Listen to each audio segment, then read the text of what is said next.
अंग्रेज़नि जे दौर में 1848 में जॾहिं अंग्रेज़नि सिंधी ॿोलीअ खे सरकारी ॿोलीअ जो दर्जो ॾिनो, उहो अदब ते उन्हनि जो रिलाए कोन हुयो त अदब वधे, उहो तालीम ते कोन हुयो त तालीम वधे, उहो हुयो त सिंध में असां कारोबार कीअं कयूं। हुननि खे असांजे अदब सां बि वात कोन हुई त असां जेको अदब वधंदो, असां जेको हीअं थींदो, हुन में सभु थी पवंदा, उहे शयूं हुन में शामिलु थी वियूं, उहा अलॻि ॻाल्हि हुई। या असांजी तालीम थींदी, तालीम हुननि असांखे वर्निकुलर स्कूल जेके असां प्राइमरी स्कूल चऊं था, उहे हुननि ॾिना। एंग्लो वर्निकुलर स्कूल या मथे जेके असां सिंधी माण्हुनि पाण ठाहिया हुआसीं, जेके बि हुया, कुझु असांजे काकनि ठाहिया, कुझु असांजे वॾनि लीडरनि ठाहिया, उहा हिकिड़ी अलॻि तारीख़ आहे। ऐं जॾहिं सिंधी ॿोलीअ खे हुननि नाफ़िज़ कयो त साईं सिंध में सिंधी ॿोली थींदी, त उहा त थी वई, त उहा लिखी कंहिं में वेंदी, उहा हुन लाइ वॾो क्वेश्चन हो। साईं आफ़ताब अबड़े साहिब जी उन ते PhD आहे। पोइ उन ते जॾहिं वॾा बहस थिया त उन में सिर्फ़ु 2 माण्हू हुया जेके चवनि पिया त इहा अरेबिक स्क्रिप्ट में अचे, ॿिया चाहिनि पिया त उहा ख़ुदावादी में अचे, 4 माण्हू चाहिनि पिया त ख़ुदावादी में अचे, 2 माण्हू चाहिनि पिया त सिंधीअ जे अरबी में अचे। ऐं उहे इन करे पिया चवनि त उन ख़ुदावादी में कारोबार लिखिबो आहे। त मुंहिंजे इन शइ खे कोट करण जो मक़सदु इहो आहे त सिंधी ॿोलीअ जो जियापो कारोबारी ॿोलीअ में आहे, अदब में या ॿियनि शयुनि में उनजो सेकेंडरी आहे। अदब अॻे बि हलंदो, शाह लतीफ़ अॻे बि हुयो, लिखियो बि वेंदो, पढ़ियो बि वेंदो, माण्हुनि खे हुनजा हाफ़िज़ हुया, यादि कंदा हुया। लिखी कोन वेंदी, स्कूल कोन हूंदा, मदरसा हूंदा, उहे माण्हुनि जा ज़ाती मदरसा हूंदा हुया, उहे सरकारी जे ओनरशिप में कोन हलंदा हुया, या कंहिंखे वज़ीफ़ो मिलंदो हुजे, उहा अलॻि ॻाल्हि आहे। स्कूल कोन हुया, स्कूल ठहिया त वर्निकुलर स्कूल ठहनि, प्राइमरी स्कूल ठहनि, त माण्हू एतिरी सिंधी सिखनि जो असां सां कारोबार में शामिलु थी सघनि। त असली इशू जेको आहे असांजो उहो इहो आहे त असां ख़ुदि, जीअं असांजी इसाक़ साहिब ॻाल्हि हिकिड़ी सुठी कई त स्टेक होल्डर 2 आहियूं, हिकिड़ो सरकार, ॿियो असां पाण। जेकॾहिं असां पाण आहियूं त पोइ पहिरियों रिस्पॉन्सिबिलिटी असांजी पंहिंजी, चैरिटी बिगिन्स एट होम। हाणे पहिरियों जो खणी असां बैनर खणी कंहिंजे साम्हूं वञी बीहूं त असां हीअं कयो, त उहो चवंदो पहिरियों तव्हां पाण त कयो। ॻाल्हि थोरी इख़्तिलाफ़ी आहे, पर ॻाल्हि कबी ज़रूरु। ॻाल्हि मूंखे जेके ॿोलीअ में रिसर्च में जेको माण्हू पसंदि आहे उहो आहे कैप्टन जॉर्ज स्टेक। उन 1849 में हिकिड़ी ॻाल्हि कई हुई, मां जो कोट करे खणी आयो आहियां, त उन 1849 में जेका ॻाल्हि कई हुई मूंखे उहा लॻी, चए थो त मां सम्झा थो उहा मूंखे हींअर बि ॼणो ताज़ी थी लॻे, 1849 जी, पंहिंजी ग्रामर में सही छपियल आहे लैंग्वेज अथाड़ी जो। चए थो सिंधी माण्हुनि सिंधी ॿोली जे इब्तियात खे हमेशह नापसंदि कयो आहे, ख़ासि तौर ते उहे जेके पढ़ियल हुअण जी दावा कंदा आहिनि।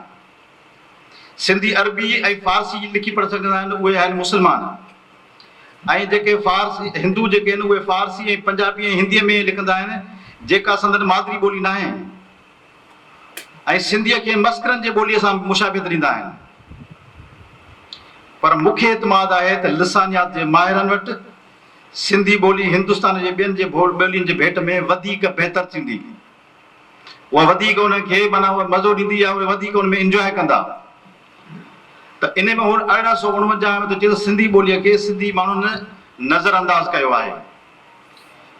ऐं इहा ॻाल्हि मां अॼु 2025 में हफ़्तो अॻु मां महसूसु कई, जॾहिं सिंधी ॿोली जे सिंधीअ लेक्चररनि खे पोस्टिंग पे मिली सिंध जे कॉलेजनि में कराचीअ में। मां उहा डेटा खणी आयो आहियां, मूंखे ॾाढो अफ़सोस थियो आहे त असांजा सिंधीअ जा जेके उस्ताद आहिनि, मां कंहिं ते को ॾोह कोन थो ॾियां, न कंहिंखे हुन में थो कयां, पर हिकिड़ो इशू ज़रूरु आहे।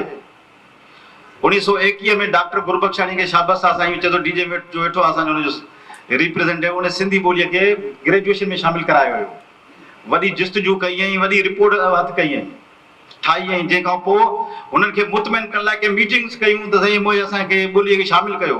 का इहा मामूली ॻाल्हि न हुई, जेका असांजा वॾा उहा लेगेसी छॾे विया आहिनि, शायदि असां उहा लेगेसी छॾियूं था पिया सिंधी ॿोलीअ जे हुन अदब में शामिलु करण में।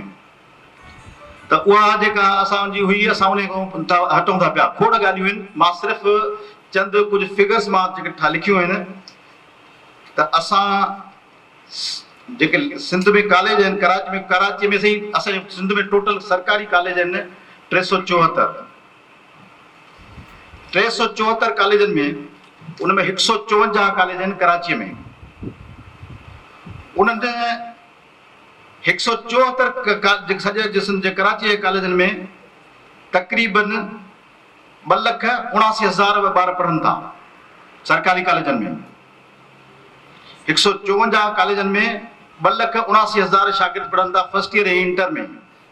154 कॉलेजनि में उस्ताद समूरा अल्हम्दुलिल्लाह PhD आहिनि, MPhil आहिनि, लाइक़ आहिनि। हिन वक़्तु कराची जा के 8-10 कॉलेज हूंदा जंहिंमें शायदि सिंधीअ जो टीचर न हुजे, न त कुझु कॉलेज अहिड़ा बि आहिनि जिते 4-4, 5-5 उस्ताद बि वेठा आहिनि। ऐं उन सभिनी कॉलेजनि 154 में सिंधी पढ़ंदड़ ॿार 1,027 ऐं उन्हनि मां 40-50 कॉलेज अहिड़ा आहिनि जंहिंमें हिकु ॿार बि कोन्हे। ॾाढे ॾुख जी ॻाल्हि थी। मां ख़ुदि DJ कॉलेज में लेक्चरर रहियो आहियां।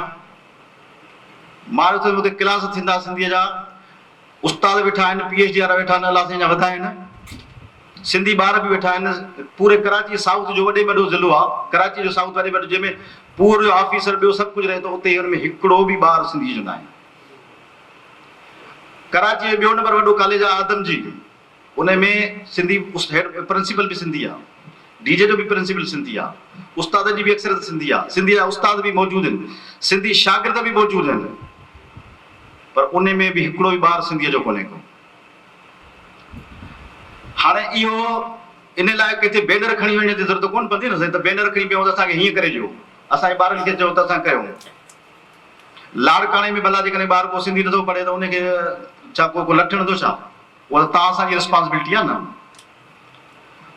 त इहे शयूं जेके आहिनि, चैरिटी बिगिन्स एट होम। जेकॾहिं असां इहो बि न आहे असांखे साईं चयो त साईं असांजा फलाणे कॉलेज में पढ़नि था, उहे इन करे था पढ़नि त उहे क्वालिटी एजुकेशन ॾियनि था। भला असां हिकिड़ो त अहिड़ो स्कूल ठाहियूं, उहो सिंधी मीडियम सां, भले इंग्लिश मीडियम सां गॾु उर्दू मीडियम सां सिंधी मीडियम बि पढ़ाए, पर उहो क्वालिटी जंहिंमें असां मजबूर थियूं त पंहिंजा ॿार इन में पढ़ायूं। भला इहा त असां एतिरो करे सघूं था न, त असां हिकिड़ो अहिड़ो कयूं। भला DJ कॉलेज सरकार ठाहियो छा? शिकारपुर जो CS कॉलेज सरकार ठाहियो छा? हैदराबाद जो DG कॉलेज सरकार ठाहियो छा? नूरमद हाई स्कूल सरकार ठाहियो छा? सिंध मदरसा नौशरो फेरो सरकार ठाहियो छा? उहो कंहिं ठाहियो? असां ठाहियोसीं, असांजे वॾनि ठाहियो। त असांजी पंहिंजी बि त रिस्पॉन्सिबिलिटी आहे त असां सभु चवंदासीं कयूं। इहे अहिड़ियूं शयूं, नंढियूं नंढियूं शयूं आहिनि जेके असां पाण चाहियूं त करे सघूं था। ऐं इहे कॾहिं थींदियूं जॾहिं असांजी सिविल सोसाइटी जेका आहे उहा सुजाॻ हूंदी, उन में प्रैक्टिकली कंदी। इहे न मां चवंदो आहियां असांजी सिंधी ॿोलीअ सां लॻाव जज़्बाती आहे, असांखे सिंधी ॿोलीअ सां मोहबत आहे। उहा मोहबत जीअं थींदी आहे का इश्क सां थिए उहा आहे, पर उहा प्रैक्टिकल शायदि न आहे। जॾहिं असांखे उनखे आज़माइण जो मौक़ो अचे, जेकॾहिं मुंहिंजो ॿारु सिंधी मीडियम नथो पढ़े त मूंखे कहिड़ो हक़ आहे त मां ॿिए खे चवां? ॻाल्हि त इख़्तिलाफ़ी आहे, पर इहो हक़ सच बि आहे। मां ॿिए जे ॿार लाइ कीअं चवां थो पढ़े? ॿियो जो ॿारु उनजो ॾोह कोन्हे को, उनजो ॾोह इन करे कोन्हे त असांखे उहा क्वालिटी एजुकेशन ॾींदासीं, उहो पढ़ाईंदो, उहो चाहे थो त मां पढ़ायां, पर उहा खोट असां में आहे त असां अहिड़ो को स्कूल स्टेब्लिश उनखे करे ॾियूं जिते उहो पंहिंजो ॿारु पढ़ाइण में फ़ख़्रु महसूसु करे। हा साईं मुंहिंजो ॿारु अंग्रेजी बि पढ़े थो, सिंधी बि पढ़े थो। अंग्रेजी छो न पढ़ंदो? हुनखे ॿार खे अॻिते हुनजी करियर अचीवमेंट आहे हुन में। सिंधी ॿोली छो अंग्रेज़नि जे दौर में तरक़ी कई? छो त कारोबार में हलंदी हुई। जे कारोबार में अॼु असांजी हलंदी त छो न थींदी? असांखे उन लाइ मूं साईं इसाक़ साहिब सां असांजी गुफ़्तगू हले पई, इहो असांखे उन्हनि सां डायलॉग करिणो पवंदो, असांखे उन्हनि वटि वञिणो पवंदो। जीअं साईं चयो त साईं असां NIC कार्ड पाण ठाहिण लाइ जुस्तजू कईसीं, महिनत कईसीं, करणी पवंदी न असांखे। असां पंहिंजा वोटर लिस्टूं करण असांखे कयूं, त हिन लाइ बि जेकॾहिं असां 100 कंपनियुनि ॾे वेंदासीं त 10 कंपनियूं त कंदियूं। मिसाल चांहि जी पती को लिप्टन वारो त कंदो न साईं, जो साईं चांहि त जंग जर में खपिजे थी न, असांजी उहे शयूं जेके पहुचंदियूं उहो छो न कंदो? त इहे शयूं तॾहिं थींदियूं असांजी जॾहिं असां हुनखे प्रैक्टिकली उहा कंदासीं। बाक़ी ॾिसो मोहम्मद जेका आहे, हाणे 1960 जो ज़मानो कोन्हे त सिग्नेचर वठंदासीं। 21 सदी जूं तक़ाज़ाऊं आहिनि, आर्टिफिशियल इंटेलिजेंस जो दौरु आहे, ऑडियो बुक्स जो दौरु आहे, सोशल मीडिया जो दौरु आहे। नंढियूं नंढियूं पोएम्स ठाहे ॿारनि खे ॾिसो, ॿार नंढा आहिनि, तव्हां पोएम हलाए ॾियो कीअं था झूमनि, पंहिंजी वालदा खे विसारे था वेहनि, ईअं पिया हलनि था। अहिड़ियूं शयूं ठाहिणियूं पवंदियूं। ऐं ॿी शइ जेका आहे उहा इहा आहे त असां वटि सिंधी ॿोलीअ जो एक्ट आहे, असांजी ॿोली सिंधी ॿोली जो रूल्स कोन्हनि के, इहा गुफ़्तगू हले पई एक्ट तव्हांखे शइ ॿुधाईंदो आहे त इहा कीअं थियणु घुरिजे, छा थियणु घुरिजे, इहो ईअं न ॿुधाईंदो आहे त कीअं उहा इम्प्लीमेंट थींदी। मिसाल जी ॻाल्हि, एक्ट में लिखियलु आहे त सूबा पंहिंजा इदारा ठाहींदा, ठीकु आहे साईं, इदारा ठाहींदा, साईं सिंधी लैंग्वेज अथॉरिटी उन एक्ट जे पर्सनल में त ठही न, ठही न। या साईं सिंधी में Bilawal Bhutto institute of Nawabshah research वारो उहो बि आहे, डॉक्टर एन ए बलोच बि ठहियो आहे, उहे सभु उनजे पर्सनल में ठहनि था पिया न।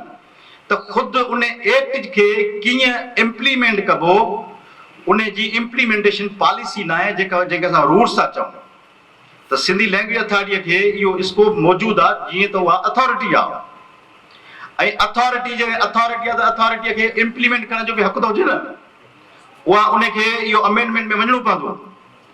सभ खां पहिरीं मां गुज़ारिश इहा कंदुमि त उहो जेको एक्ट आहे उन जा रूल्स ठहणु घुरिजनि, उहा हिकु हिकु वज़ाहत थींदी त इहो जेके शयूं आहिनि इहे कीअं हाउ टू इम्प्लीमेंट दोज़ जेके बि उनमें क्लासिस आहिनि उहे कीअं इम्प्लीमेंट थींदा। इहा कानूनी ॻाल्हि आहे, बाक़ी जज़्बाती नारे हणण सां न कोन थींदो। असां पहिरीं इहो कयूं न। साईं आफ्ताब अबड़े साहिब बिल्कुलु सही ॻाल्हि कई, मां बि चवां त सिंधी ॿोलीअ ग्रामर कोन्हे को, साईं सां मुतफ़िक़ आहियां। ऐं इहा सिंधी ॿोली में आहिनि 7 हरफ़, बाक़ी ऊंधे लॻी पिया। चङा भला माण्हू इहे सोशल मीडिया ते असां बि न चाहींदे बि माण्हुनि खे जवाबु ॾींदा आहियूं, त ईअं न हूंदो आहे। त इन्हनि सवालनि जा जवाब असांजे वटि मौजूदु आहिनि, असांखे ॾियणा पवंदा, असांखे पाण हिनखे सम्झाइणो पवंदो। त मुंहिंजी इन में चंद बसि गुज़ारिशूं आहिनि त असांखे पॉलिसी ठाहिणी पवंदी, ऐं पॉलिसी सिंपल हूंदी, उन्हनि खे ई वज़ाहत करणी पवंदी। माण्हू असां वटि वेठा आहिनि, खोड़ वेठा आहिनि, असां वटि एडवोकेट बि वेठा आहिनि, असां वटि सोशल एक्टिविस्ट बि वेठा आहिनि, असां वटि इकनॉमिस्ट बि वेठा आहिनि, सभु गॾिजी वेंदा का पॉलिसी वेंदा त छो न ठहंदो। सिंधी ॿोलीअ खे 21वीं सदीअ में खणी अचो त कहिड़े आहिनि।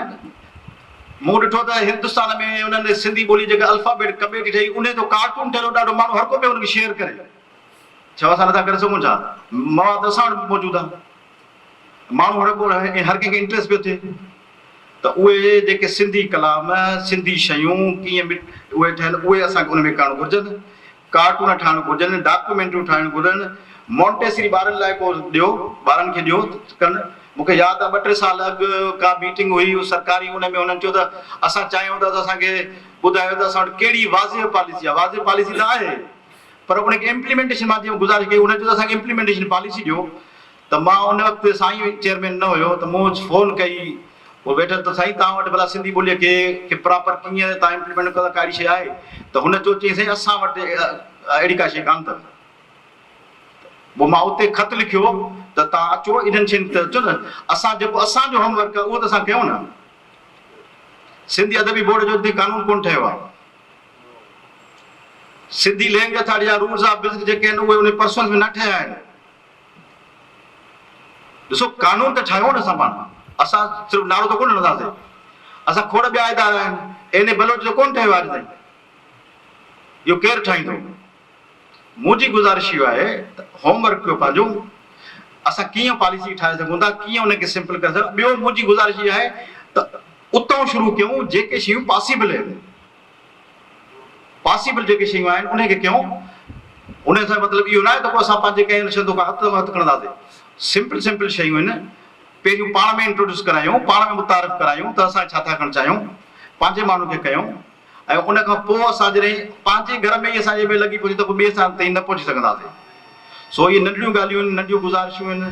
ऐं मुंहिंजे आहे त तव्हां असांखे साईं खे, साईं इसाक़ साहिब खे गुज़ारिश आहे, मां साईं खे पर्सनल बि रिक्वेस्ट कई, अॻो में असां कचहरी कईसीं, उन में कई त सभ खां पहिरियों अचो त हिकिड़ी असां हिन जी का सरकारी पॉलिसी ठाहियूं जेका उन एक्ट जे पर्सनल में हुजे। वरी महिरबानी।